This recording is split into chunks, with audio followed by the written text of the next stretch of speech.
Hayaan mo sila, hayaan mo sila. Mukhang ako na naman ang laman ng balita. Hayaan mo sila, hayaan mo sila. Inggit ang sakit na walang nabibiling lunas nila. Hayaan mo sila, hayaan mo sila. Parang may seminar sila tungkol sa buhay ko lagi. Ako'y abala sa pangarap at gawa. Sila naman abala sa pagbilang ng biyaya ng iba. Bawat galaw ko parang may CCTV.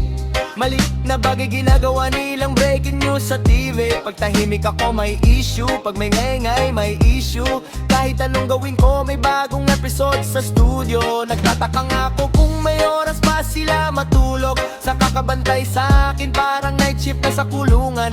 Alam ang bawat post, bawat lagad, bawat suot. Mas updated pa sa akin kaysa sa sarili nilang buhay mismo. May nagsabi pa, sikat ka yata. Sabi ko hindi pre, may fan club lang nagalit yata.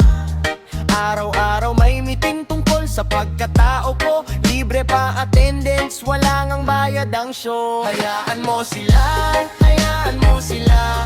Mukhang ako na naman ang laman ng balita. Hayaan mo sila, hayaan mo sila. Inggit ang sakit na walang nabibiling lunas nila. Hayaan mo sila, hayaan mo sila. Parang may seminar sila tungkol sa buhay ko lagi. Ako'y abala sa pangarap at gawa. Sila naman abala sa pagbilang ng biyaya ng iba. Nakakatawa minsan gusto kong tumulong. Bigyan ng jacket baka giniginaw sa lilim ko. Kasi imbes na magtanim para may anihin balang araw, mas gusto nilang bilangin ang bunga sa bakod ng kapitbahay. May trabaho silang walang sweldo at walang pahinga. Maganap ng mana para may maikwento kinaumagahan.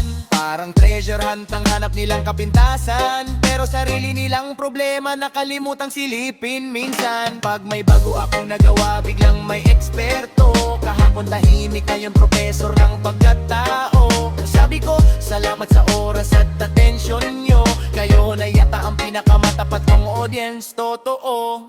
Dati napipikon ako sa bawat parinig at tingin. Ngayon natatawa na lang habang uminom ng kape rin. Kasi naisip ko, kung ang oras ay pera, lugi sila.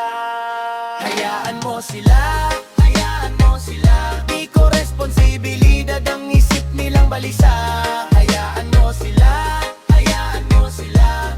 Inggit ang sakit na walang gamot na makikita.